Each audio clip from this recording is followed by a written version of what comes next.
Hello friends, welcome to Honey GS classes. 1 April 24 current affairs with GS points. So first article చూస్తే అరుణాచల్ ప్రదేశ్ రాష్ట్రం లోపల 10 మంది ఎమ్మెల్యేలు వీళ్ళందరూ కూడా మనకు బీజేపీ పార్టీ సో ఏకగ్రీవంగా ఎన్నికయ్యారని చెప్పేసి ఎన్నికల సంఘం ప్రకటించింది. సో ఎమ్మెల్యేలు ఏకగ్రీవంగా ఎన్నికవడం వెరీ ఫస్ట్ టైం ఏం కాదు. ఫస్ట్ చూస్తే మనకి ఇక్కడ సీఎం అభ్యర్థి పేమా ఖండు అని చెప్పేసి ఉన్నాడు కదా. ఈ పేమా ఖండు వాస్తవంగా ఇది 3వసారి ఎన్నికైండు ఎటువంటి పోటీ లేకుండా. సో ఆ నియోజకవర్గం నుంచి ఒకడే పోటీ చేస్తున్నాడు కాబట్టి సో వరుసగా 3వసారి ఏం కాదు కానీ మొత్తం మీద 3 సార్లు ఏకగ్రీవంగా ఎన్నికైన అభ్యర్థి అని చెప్పేసి పేమా ఖండు గుర్తుపెట్టుకోవాలి.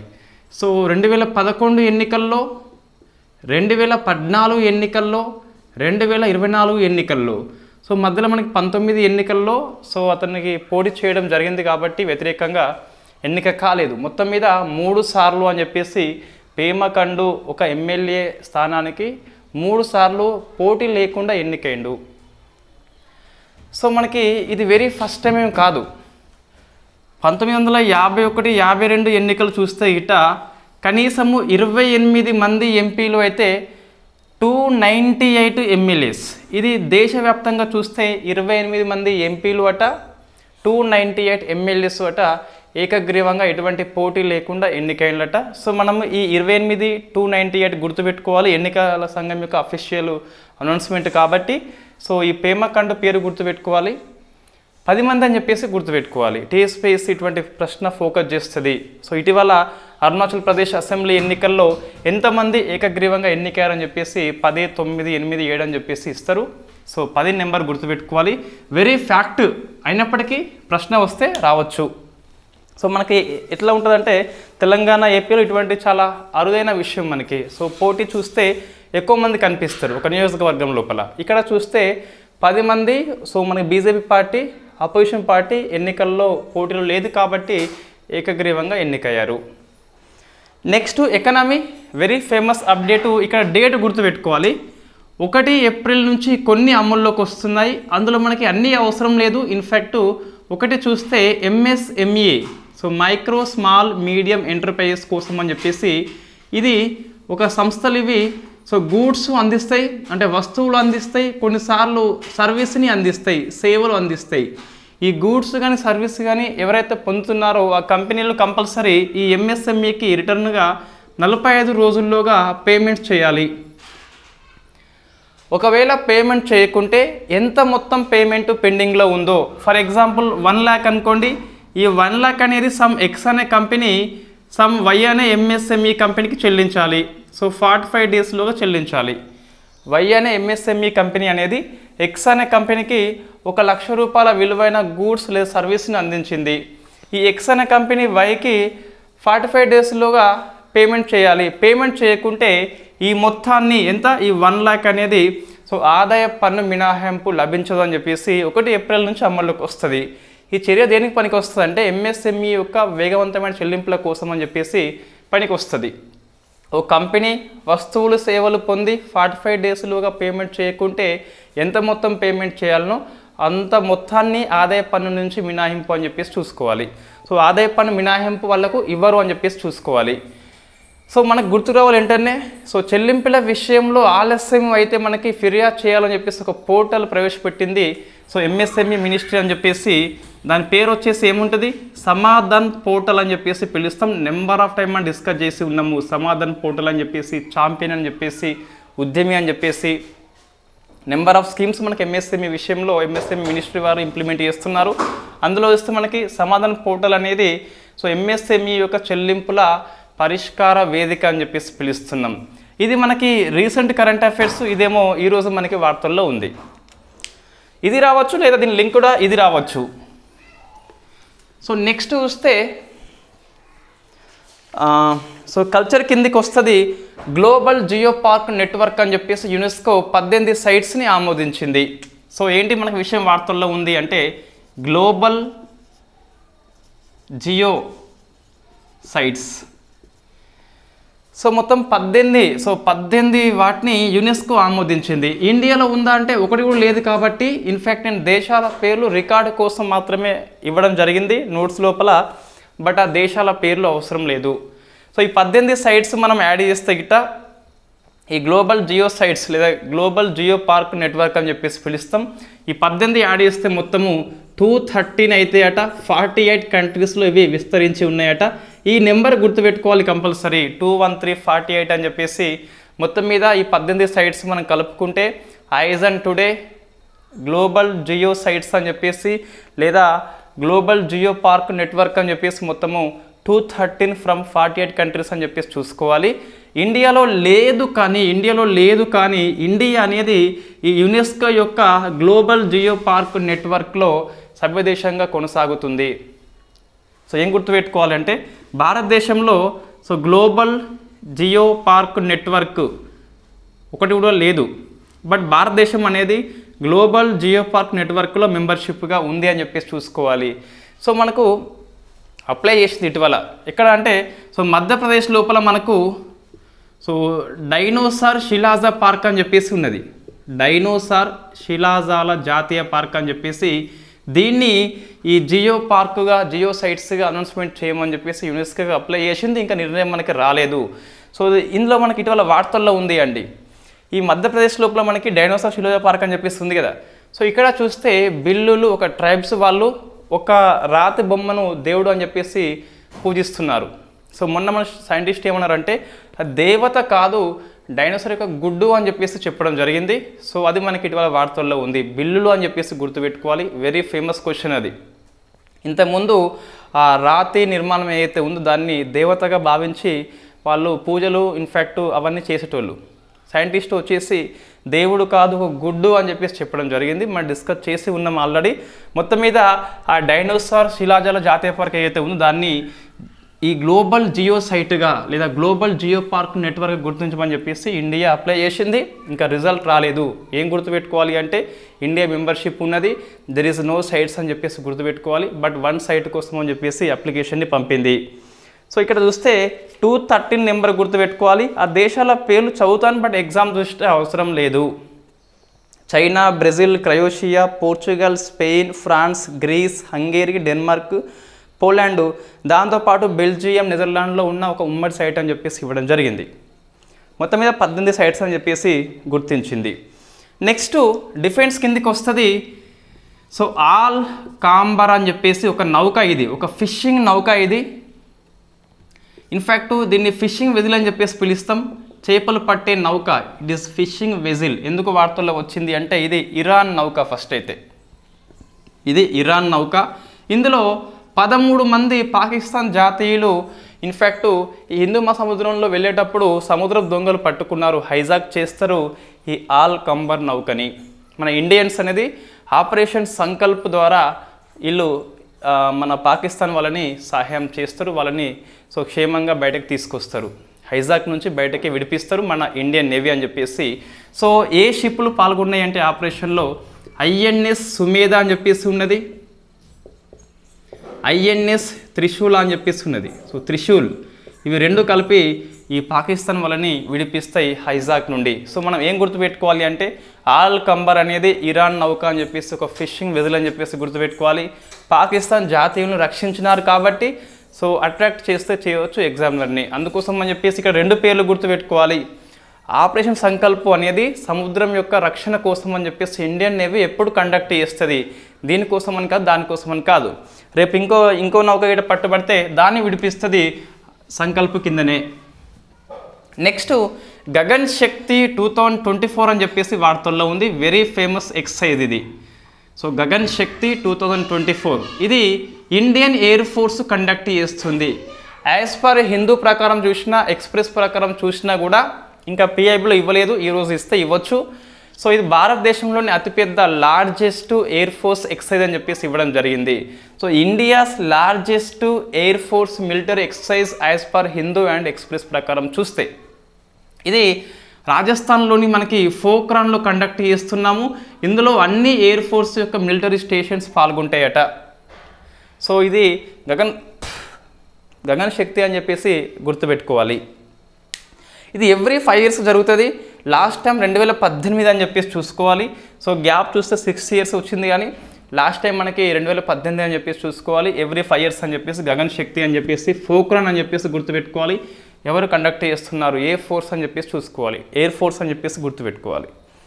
నెక్స్ట్ రిటో నావీర్ అని చెప్పేసి ఇన్ఫ్యాక్ట్ వార్తల్లో ఉంది. ఇది ఒక HIV డ్రగ్ అండి. ఎందుకు వార్తల్లో వచ్చింది అంటే దీన్ని అంతరిక్షంలో కనుగొన్నారు. ఎవరు వాళ్ళు అంటే ఇన్ఫ్యాక్ట్ మన కాలిఫోర్నియా రాష్ట్రం ఉన్నది కదా, సో ఆ రాష్ట్రంలో పనిచేసే ఒక స్టార్టప్ కంపెనీ వర్దా అని చెప్పేసి పిలుస్తాం. So Varda space industries from California అని చెప్పేసి అంతరిక్షంలో కనుగొన్న HIV డ్రగ్ కాబట్టి దీన్ని నేరుగా చికిత్స కోసం ఉపయోగించాలి అంటే ప్రజెంట్ ఉపయోగిస్తున్న ఇతర మందులతో కలిపి ఉపయోగిస్తున్నమాట. సో రిటో నావీర్ అని చెప్పేసి HIV డ్రగ్ అంతరిక్షంలో ఆవిష్కరణ బై వర్దా స్పేస్ ఇండస్ట్రీస్ అని చెప్పేసి పిలుస్తాం. సో వర్దా కాదు, వర్దా అని చెప్పేసి పిలుస్తాం. నెక్స్ట్ కచ్చతీవ్ ద్వీపం వార్తల్లో వచ్చింది, మనం డిస్కస్ చేసి ఉన్నాం వాస్తవంగా. దీన్ని మరొకసారి ఎందుకు వార్తల్లో వచ్చింది అంటే మన PM మోడీ గారు ట్వీట్ చేసి ఉన్నారు. ఈ కచ్చతీవ్ ద్వీపాన్ని సో 1974 సముద్ర ఒప్పందం అని చెప్పేసి ఉంటుంది, ఇందిరాగాంధీ చేసుకుంటుంది. సో శ్రీలంకకి అప్పగిస్తారు, శ్రీలంకకి అప్పనంగా అప్పగించారు అని చెప్పేసి మన PM మోడీ గారు ట్వీట్ చేయడం జరిగింది. సో ఇది తమిళనాడులో రాజకీయ ప్రకంపనలు అనేది తీసుకొచ్చింది. సో అందుకోసం చెప్పి మనకి వార్తల్లో ఉంది. బిట్వీన్ ది ఇండియా శ్రీలంక మధ్య ఇది ఒక ఒప్పందం అని చెప్పేసి పిలుస్తాం. వాస్తవంగా ఇది ఇండియా, ఇది శ్రీలంక కదా. సో మనకి ఇక్కడ పాక్ జలసంధి ఉంటుంది కదా, సో ఈ ప్రాంతంలో ఉంటుంది. ఇన్ఫ్యాక్ట్ మన రామేశ్వరానికి ఈశాన్యం దిక్కున ఉంటుంది. సో 33 km దూరంలో మాత్రమే ఉంటుంది. ఇది ఒకప్పుడు మనదే వాస్తవంగా. సో 1974లో ఏమైంది అంటే ఇందిరాగాంధీ ఇండో శ్రీలంక సముద్ర ఒప్పందం చేసుకొని శ్రీలంకకి ఇవ్వడం జరిగింది. ఎందుకు ఇచ్చింది అంటే అప్పుడు చూస్తే ఈ ద్వీపం లోపల ఎటువంటి ఆర్థికమైన వెసులుబాటు లేదు, మనకు నీరు సదుపాయంలో ఉండదు అక్కడ మనకు. సో కేవలం మనకు సెయింట్ ఆంథోనీ చర్చి అని చెప్పేసి ఒక నిర్మాణం మాత్రమే ఉంటుంది. క్రిస్టియన్స్ కోసం అది ఫేమస్. జనరల్గా క్రిస్టియన్స్ శ్రీలంక నుంచి ఇండియన్స్ వెళ్తారు, పూజలు చేస్తారు, మళ్ళీ బయటకు వస్తారు. అక్కడ నివాస యోగ్యం కాదు అది. శ్రీలంక క్లెయిమ్ చేసుకున్నది, ఎందుకు గొడవ అని చెప్పేసి నైబర్హుడ్ ఫస్ట్ పాలసీ అని చెప్పేసి ఇవ్వడం జరిగింది. సో మనకు దీన్ని బీజేపీ ప్రభుత్వం అయితే విమర్శ చేస్తుంది. ఎన్నికల దృష్ట్యా మనకి ఇన్ఫ్యాక్ట్ ఒకటి వేడి రావాలి కాబట్టి ఎన్నికల కోసం అని చెప్పేసి ట్వీట్ చేస్తున్నారని చెప్పేసి కాంగ్రెస్ ఆరోపిస్తుంది, మనం కాదు కాంగ్రెస్ ఆరోపిస్తుంది. సో మొత్తం మీద ఒప్పందం జరిగిపోయింది. సో మనం తిరిగి వెనక్కి వస్తామంటే శ్రీలంక తిరిగి వెనక్కి ఇస్తే మనకు వస్తుంది, లేదా యుద్ధం చేస్తే వస్తుంది. ఓన్లీ 2 ఆప్షన్స్ మనకు కనిపిస్తున్నాయి. అయితే ఇది యుద్ధం అన్న చేయాలి, లేదా శ్రీలంకను తిరిగి ఇచ్చేయాలి. సో మొత్తం మీద మనం ఏం గుర్తుపెట్టుకోవాలంటే ఇది ఎక్కడ ఉంది అంటే శ్రీలంకలో ఉంది. ప్రజెంట్ చూస్తే పాక్ జలసంధి లోపల ఉన్నది, రామేశ్వరానికి దగ్గరగా ఉంటుంది. 1976 ఒప్పందాన్ని TSPSC ఫోకస్ చేస్తుంది. 74 ఒప్పందం ఏంటి అంటే ఇండియా శ్రీలంక సముద్ర ఒప్పందం అని చెప్పేసి పిలుస్తున్నాం. ఈ కచ్చతీవ్ ద్వీపాన్ని శ్రీలంకకి ఇచ్చి పడేసినాం, అయిపోయింది. ఇంకా దానిలో ఏమీ లేదు. ఇక ఇంకేముంటుందంటే భారతీయ మత్స్యకారులు ఎవరన్నా క్రిస్టియన్స్ ఉంటే ఇట్ట వెళ్ళి చర్చి దగ్గరికి వెళ్ళి సో ప్రార్థన చేసుకోవచ్చు, తిరిగి వెనక్కి రావచ్చు. ఫిషింగ్కి అవకాశం లేదు. మళ్ళీ 74లో ఉంటుంది. 76 మరొక ఒప్పందం చేసుకుంటారు. ఏ ఒప్పందం అంటే ఈ శ్రీలంక కావచ్చు లేదా ఇండియా కావచ్చు, ఇరు దేశాల మధ్య ఎక్స్క్లూజివ్ ఎకనామిక్ జోన్ పరిధిలో ఫిషింగ్ చేయొద్దు అని చెప్పేసి వాళ్ళు ఇన్ఫ్యాక్ట్ ఒప్పందం చేసుకుంటారు. ఏమంటున్నా అంటే 74 ఒప్పందం ఓన్లీ ఫర్ రిలేటెడ్ టు కచ్చతీవ్ ద్వీపకల్పం మాత్రమే, ఇంకెటువంటి మన సంబంధం లేదు. నెక్స్ట్ 76లో ఏముంటుందంటే ఇండియా శ్రీలంక అనేది మరొక ఒప్పందం ద్వారా ఎక్స్క్లూజివ్ ఎకనామిక్ జోన్ పరిధిలో ఫిషింగ్ చేయొద్దు అని చెప్పేసి ఉంటుంది.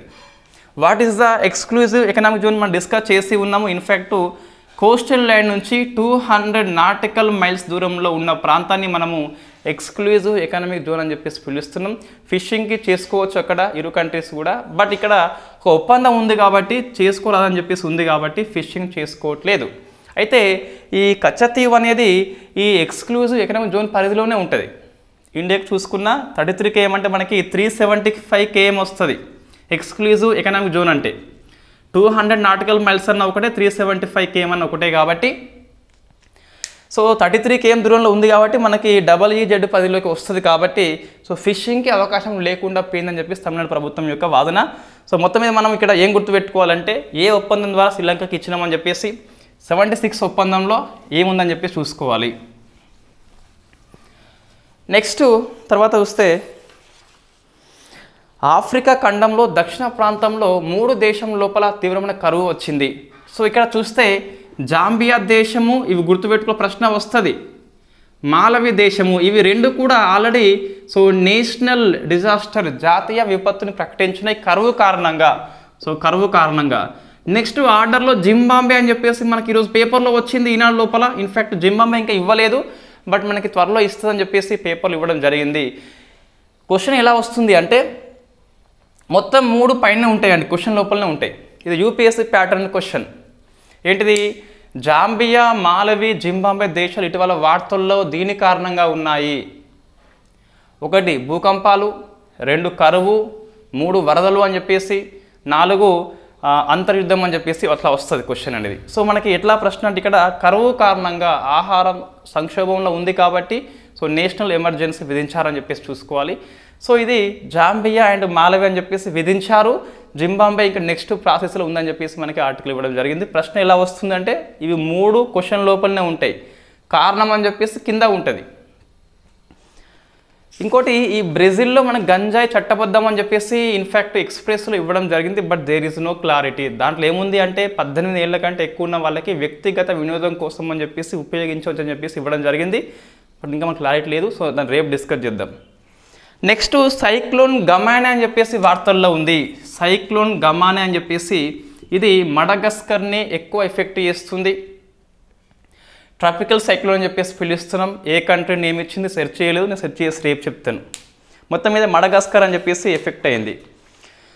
నెక్స్ట్ బస్సీరవ్ ఫాయే అని చెప్పేసి సో సెనెగల్ దేశం యొక్క అధ్యక్షుడిగా ఎన్నికాడు. సో ఇన్ఫ్యాక్ట్ ఆయన పేరు ఏంటి అంటే బస్సీరవ్ ఫాయే. సెనెగల్ దేశము, ఇది ఆఫ్రికా దేశము. ఇన్ఫ్యాక్ట్ వెరీ ఫేమస్ క్వశ్చన్ ఏంటి అంటే ఈ ఆఫ్రికా ఖండం మొత్తం చూస్తే గిట్ట అత్యంత పిన్న వయస్కుడైన ప్రెసిడెంట్గా రికార్డు సృష్టించని చెప్పేసి చూసుకోవాలి. సో బస్సీరవ్ ఫాయే అని చెప్పేసి సెనెగల్ యొక్క ప్రెసిడెంట్, పిన్న వయస్కుడు అని చెప్పేసి చూసుకోవాలి. సెనెగల్కి పిన్న వయస్కుడే, ఆఫ్రికా ఖండం మొత్తం కూడా పిన్న వయస్కుడే. స్పోర్ట్స్ మనకి ఈరోజు 3 కరెంట్ అఫైర్స్ ఉన్నాయి.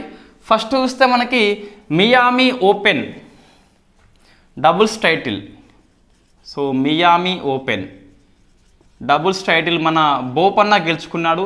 సో మన బోపన్న ప్లస్ మథ్యూ ఎబ్డెన్ ఇద్దరు కూడా ఇంతకుముందు మనం డిస్కస్ చేసి ఉన్నాము. ఆస్ట్రేలియా ఓపెన్ అని చెప్పేసి పురుషుల డబుల్స్ గెలుచుకున్నారు.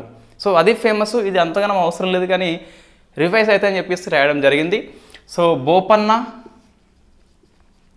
Plus Matthew Ebden from Australia. Ebden right. In fact వీళ్ళ జోడి ఇటీవల ఆస్ట్రేలియా ఓపెన్ గెలుచుకున్నది. సో ఇది ఇన్ఫ్యాక్ట్ మెన్స్ డబుల్స్ అని చెప్పేసి చూసుకోవాలి. సో అత్యంత పెద్ద వయసులో డబుల్స్ గెలుచుకున్న వ్యక్తిగా మన బోపన్న రికార్డు సృష్టించిండు. డబుల్స్ నెంబర్ 1 ర్యాంక్ కూడా మనకి రావడం జరిగింది. నెక్స్ట్ యూత్ బాక్సింగ్ ప్రపంచ కప్ అండి. సో ప్రశ్న వస్తుంది కంపల్సరీ. యూత్ బాక్సింగ్ ప్రపంచ కప్ అని చెప్పేసి మాంటెనెగ్రో హోస్ట్ చేసింది. మాంటెనెగ్రో అని చెప్పేసి so first rank goes to Russia వచ్చింది, 8 గోల్డ్ వచ్చినాయి. Second rank goes to India కాబట్టి సో 5 గోల్డ్ అని చెప్పేసి కాబట్టి సో 5 గోల్డ్లో 4 ఉమెన్ అండ్ 1 మెన్ అని చెప్పేసి చూసుకోవాలి. సో 4 ఉమెన్ అని చెప్పేసి ఉన్నది కదా, అది గుర్తుపెట్టుకోవాలి, ప్రశ్న వస్తుంది. మరి 1 మెన్ కాబట్టి గోల్డ్ కాబట్టి ప్రపంచ కప్ బాక్సింగ్ కాబట్టి చెప్పలేం, ప్రశ్న వస్తే రావచ్చు. వాళ్ళ వెయిట్ కేటగిరీ అనేది ఇవ్వడం జరిగింది పేపర్లో, బట్ మనకు అంతగానో వెయిట్ కేటగిరీ అయితే ఏం అవసరం లేదు. సో మనం 5 వెయిట్ కేటగిరీలు ఉన్నాయండి, అంత వెరీ పాసిబుల్ ఏం కాదు. కాబట్టి తెలంగాణ వాళ్ళు ఎవరు లేరు, ఏపీ వాళ్ళు లేరు కాబట్టి సో వెయిట్ కేటగిరీ అడగరు. తెలంగాణ వ్యక్తి గోల్డ్ గెలుచుకుంటే గిట్ట మొత్తం నేర్చుకోవాలి. సో ఎవరి మీద విన్ అని చెప్పేసి అది కూడా నేర్చుకోవాలి. వీళ్ళు చూస్తే చెంచల్ అని చెప్పేసి ఉన్నారు, పూర్తి పేరేం అవసరం లేదు. సో మీకు నోట్స్లో ఉన్నది పూర్తి పేరు కావాలంటే చెంచల్ అని చెప్పేసి, నిఖిత అని చెప్పేసి ఉన్నది, పార్థు అని చెప్పేసి, ఇన్ఫ్యాక్ట్ పార్థివ అని చెప్పేసి ఉంటుంది, మొత్తం మీద పార్థవి అని చెప్పేసి ఉంటుంది, పార్థవి అని చెప్పేసి, ఆకాంక్ష అని చెప్పేసి ఉన్నది. నెక్స్ట్ పురుషుడు ఎవరంటే మనకి సో బ్రిజేష్ టామ్టా అని చెప్పేసి ఎస్ పేరు గుర్తుపెట్టుకోవాలి. గోల్డ్ కాబట్టి అంత ఈజీ ఏం కాదు కాబట్టి గుర్తుపెట్టుకోవాలి. ప్రపంచ కప్ కాబట్టి సో మనకి యూత్ బాక్సింగ్ ప్రపంచ కప్ మాంటెనెగ్రో హోస్ట్ చేసింది. First rank goes to Russia 8 gold, second rank goes to India అని చెప్పేసి 5 గోల్డ్. ఎస్ చంచల, నిఖిత, పార్థివ్, తర్వాత చూస్తే ఇంకా మనకు ఆకాంక్ష వస్తుంది అండ్ బ్రిజేష్ టామ్టా అని చెప్పేసి పిలుస్తాం. ఇంకోటి సో బిజయ్ ఛేత్రి అని చెప్పేసి ఫుట్బాల్ ప్లేయర్ వార్తల్లో ఉన్నాడు. సో బిజయ్ ఛేత్రి, సునీల్ ఛేత్రి వేరు, ప్రముఖ ఫుట్బాల్ ఆటగాడు, ఇండియా లోపల 150 మ్యాచ్ ఆడిన ఫస్ట్ ఇండియన్ అని చెప్పేసి గుర్తుపెట్టుకోవాలి. రొనాల్డో అత్యధిక మ్యాచ్లు 205 అని చెప్పేసి డిస్కస్ చేసినాం మనము. ఈయన ఎవరు? బిజయ్ అని చెప్పేసి in fact Latin America football club team అని చెప్పేసి మనకు ఉంటుంది. కోలన్ ఫుట్బాల్ టీం అని చెప్పేసి దానికి ఆడుతున్న ఫస్ట్ ఇండియా ఆటగాడు కాబట్టి కొద్ది వరకు అవసరమే. So Latin America club team ఏంటి? కోలన్ క్లబ్ టీం అని చెప్పేసి ఉంటుంది. దానికి ఆడుతున్న ఫస్ట్ ఇండియన్ అని చెప్పేసి ఇది బిజయ్ పేరు గుర్తుపెట్టుకోవాలి. ఇది ఈరోజు కరెంట్ అఫైర్స్ అండి. సో మనకు ఇంకొక 3-4 ఆర్టికల్స్ ఉన్నాయి. ఇన్ఫ్యాక్ట్ మనం రేపు డిస్కస్ చేద్దాం దాన్ని. సో ఫస్ట్ మీరు చిన్న పని నాకు ఒక చిన్న హెల్ప్ చేయాలి. ఏంటి అంటే సో మనకి ఈ మ్యాగజైన్ అనేది ఇవాళ క్లాస్ లెక్క ఓన్లీ కరెంట్ అఫైర్స్ చెప్పేసి ఇన్ఫ్యాక్ట్ అయితే ఇవాళ మనకు జిఎస్ పాయింట్స్ ఏం లేవులేండి. ఇక్కడ మనకు జిఎస్ పాయింట్స్, స్పోర్ట్స్లో జిఎస్ పాయింట్స్ ఏముంటుంది, పాలిటీ ఎక్కువ ఏం లేవు మనకి. సో ఎకనామీ కూడా ఏమీ లేదు. ఎంఎస్ఎంఈ అని మనం డిస్కస్ చేసినాం ఆల్రెడీ నెంబర్ ఆఫ్ టైమ్స్ అని చెప్పేసి దాన్ని ఇన్ఫ్యాక్ట్ ఎక్కువ ఎక్స్ప్లెయిన్ చేయలేదు. అయితే సో మనకి 2 ఆప్షన్స్ కనిపిస్తున్నాయి. నేను లైవ్ సెషన్ చేస్తా కానీ కరెంట్ అఫైర్స్ ప్రిపరేషన్ మీద కానీ. సో ఇన్ఫ్యాక్ట్ మనం సోర్స్ మీద ఒక వీడియో చేస్తూ ఉన్నాం ఆల్రెడీ. మన ప్లేలిస్ట్లో రాంగ్ నెంబర్ వాళ్ళ అని చెప్పేసి ప్లేలిస్ట్ ఉంటుంది. అందులో 3rd వీడియో కనిపిస్తుంది. ఒక కోహ్లీ వీడియో, ఒక Rohit Sharma video, 3rd video మన కరెంట్ అఫైర్స్ కనిపిస్తుంది. అందులో మన సోర్స్ మనకు అందులో చెప్పిన రైట్. దాంతోపాటు ఇప్పుడు ఎట్లా అంటే నేను ఏమనుకుంటున్నా ఇన్ఫ్యాక్ట్ కరెంట్ అఫైర్స్ మ్యాగజైన్ ఎక్కువ పేజీలు అవుతుంది కదా. అయితే క్లాస్లో ఎప్పటికైనా జిఎస్ మొత్తం ఎక్స్ప్లెయిన్ చేద్దాం. సో ఇక్కడ ఎటువంటి కాంప్రమైజ్ లేదు. జిఎస్ కంపల్సరీ అవసరము. ఎందుకంటే మన టీఎస్పీఎస్సీ పేపర్ అనేది కంప్లీట్గా కరెంట్ అఫైర్స్ బేస్ చేసుకొని ఎక్కువ వస్తుంది పేపర్ అనేది. ఏపీపీఎస్సీ కావచ్చు, ఏదైనా కావచ్చు మొత్తం మీద. జిఎస్ క్లాసులో చెప్పేసి నోట్స్ మాత్రము జిఎస్ ఇవ్వకుండా కరెంట్ అఫైర్స్ మాత్రమే ఇద్దాం. ఫర్ ఎగ్జాంపుల్ మనకి రితిరాజ్ అవస్థి అని చెప్పేసి law commission of India chairperson రాజీనామా చేసిండిగా. కొత్త ఇంకోరు ఎవరో నియామకం అవుతారు. అప్పుడు లా కమిషన్ ఆఫ్ ఇండియా చైర్పర్సన్గా సంథింగ్ నియామకం అని చెప్పేసి మన వార్తల్లో వస్తుంది కదా. ఒక పేజీ మాత్రమే ఇన్ఫ్యాక్ట్ ఒక బిట్ రాసేసి కరెంట్ అఫైర్స్లో నెక్స్ట్ ఇది ఎప్పుడు ఏర్పడింది, ఈ ఫస్ట్ చైర్పర్సన్ ఎవరు అని చెప్పేసి ఇటీవల అప్డేట్ మనకు అట్లాంటివి ఏం అవసరం లేదు. ఓన్లీ క్లాస్లో చెప్తాను, నోట్స్లో రాయను. ఇది ఒక మనకు ఆప్షన్. సో దీని మీద మీరు కామెంట్ చేయండి. ఇట్లా కంటిన్యూ చేద్దాము, లేకుంటే నోట్స్ మొత్తం రాయమంటే రాద్దాం. పెద్ద ఇబ్బంది ఏం లేదు. టైం అక్కడ వేస్ట్ టైం కాదు. 1 అవర్ పెద్ద విషయం కాదు. ఏమంటున్నా క్లాస్ అనేది తగ్గేది లేదు. క్లాస్ మొత్తం కూడా సేమ్ అదే విధంగా ఉంటుంది. ఈరోజు జిఎస్ పాయింట్స్ ఎక్కువ లేవు వాస్తవంగా. అటువంటి కంటెంట్ మనకు కనిపించలేదు కాబట్టి లేవు. జిఎస్ పాయింట్స్ అన్నీ ఎక్స్ప్లెయిన్ చేద్దాం క్లాసులో. నోట్స్లో మాత్రం కరెంట్ అఫైర్స్ మాత్రం సబ్జెక్ట్ వైజే ఉంటుంది. బట్ మనకి ఎంతవరకు అవసరమో అంతవరకు మాత్రమే ఉంటుంది. సో ఇది మీరు ఆన్సర్ చేయండి. దీన్ని బట్టి మనం నెక్స్ట్ లైవ్ సెషన్ను కరెంట్ అఫైర్స్ ప్రిపరేషన్ మీద ఒక లైవ్ సెషన్ రేపు లేదా ఇవాళ చేద్దాం compulsory. Thank you very much.